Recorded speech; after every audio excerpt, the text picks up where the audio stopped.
موطني، الجلال والجمال والسناء والبهاء في رضاه، في رضاه، والحياة والنجاة والهناء والرجاء في هواه، في هواه.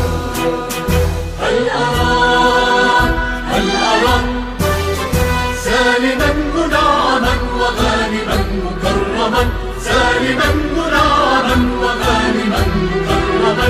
هل أراك في علاك تبلغ السما، تبلغ السما موطني، موطني.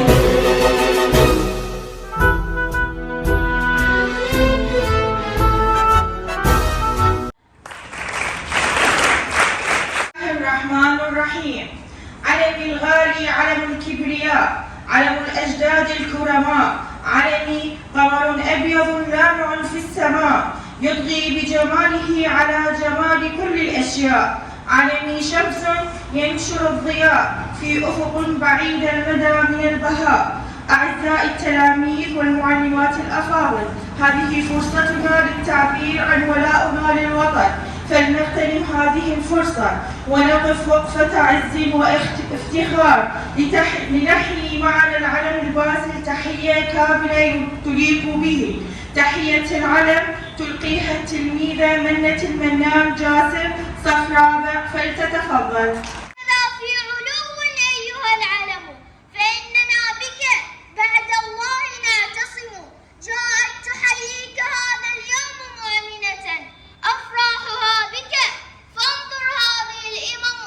إن العيون قريرات بما شهدت، والقلب يفرح والآمال تبتسم. الشعب أنت، وأنت الشعب وأجمعه، وأنت جلال الشعب والعظم. فأنت رسال من عاشت سعادته، وأنت ماتت الآمال والهمم. هذا الفتى الذي لا يلف تسمعه جميعا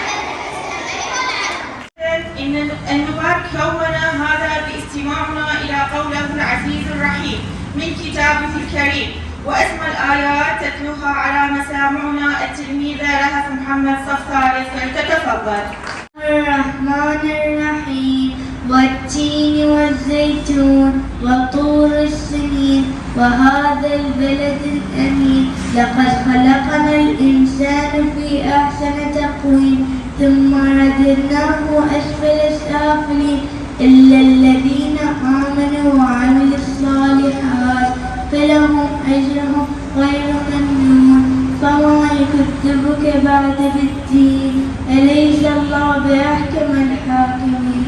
صدق الله العلي العظيم. بالأمس رسمت أول الخطوات يوم أن طرقنا أبواب مدرستنا، وكل منا وضع قدمه ليمضي وفي ذهنه أحلام شتى.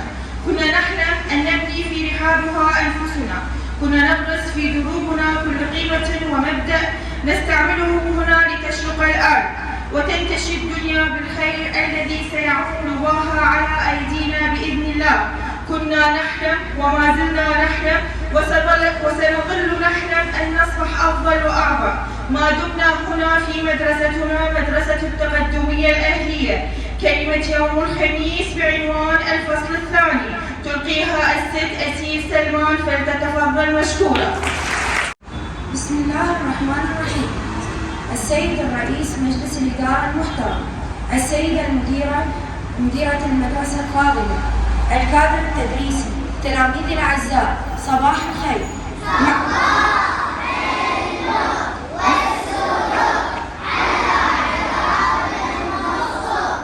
مع بداية الفصل الدراسي الثاني وبعقد نشيط وهمة عالية، بعد إجازة سعيدة بقلوب الحب نستقبلكم.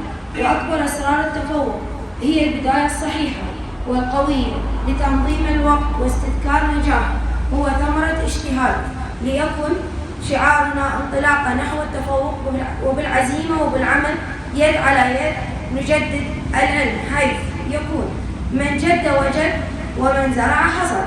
وكما قال الإمام علي عليه السلام: لا تحقرن عبدا أتاه الله علما فإن الله لم يحقره حيث أتاه إياه.